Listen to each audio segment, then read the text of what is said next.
second alarm tayo, may ilang lugar na ankle deep ang baha, yung iba naman ay lagpas tuhod. Nag-preemptive evacuation ang ilan nating mga kababayan. Meron tayong 12 evacuation center na bukas na.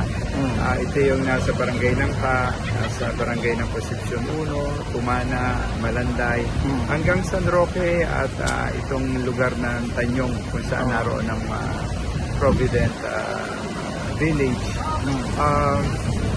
Preemptive dahil para sa pag-iingat, yun ang mahalaga.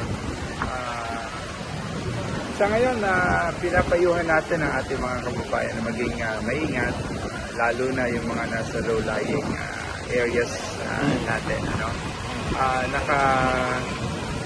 Naka-deployed na yung ating mga rescue boats, rescue equipments, pati yung ating mga evacuation center, merong mga medical station tayo rito para dun sa ilan nating kababayan kung may nararamdaman sila dahil nga sa dala ng sama ng panahon, pag-ubo o kung merong sipon ang mga bata o kaya may konting lagnat, pwede silang pumunta rin sa mga evacuation center natin. Miski na hindi pa naman nila kailangan mag-evacuate, pero kung gusto nilang magpatingin sa mga doktor na naroroon ay maaari naman.